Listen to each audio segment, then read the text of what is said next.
ನಮಸ್ಕಾರ.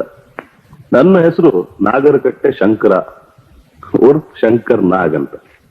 ಕನ್ನಡ ಚಿತ್ರರಂಗದ ಆ ದಿನ ಇಡೀ ಕರ್ನಾಟಕವೇ ಕಣ್ಣೀರಿಟ್ಟಿತ್ತು.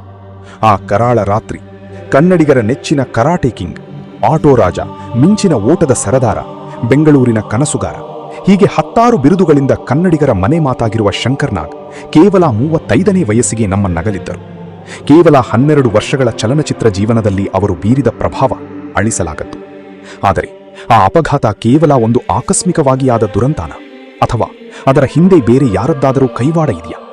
ಇದು ಇಂದಿಗೂ ಅನೇಕರ ಮನಸ್ಸಿನಲ್ಲಿ ಉಳಿದಿರುವ ಒಂದು ಯಕ್ಷ ಪ್ರಶ್ನೆ. ಶಂಕರ್ ನಾಗ್ ಸಾವಿನ ಸುತ್ತ ವರನಟ ಡಾಕ್ಟರ್ ರಾಜ್ಕುಮಾರ್ ಅವರ ಹೆಸರು ಕೇಳಿಬಂದಿದ್ದು ಯಾಕೆ?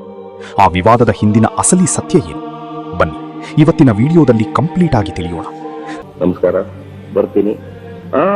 ಆದ್ರೆ ಬರಕ್ ಮುಂಚೆ ನಮ್ಮ ಚಾನೆಲ್ ಸಬ್ಸ್ಕ್ರೈಬ್ ಮಾಡಿಕೊಂಡು ಬೆಲ್ ಐಕಾನ್ ಕ್ಲಿಕ್ ಮಾಡಿಬಿಡಿ.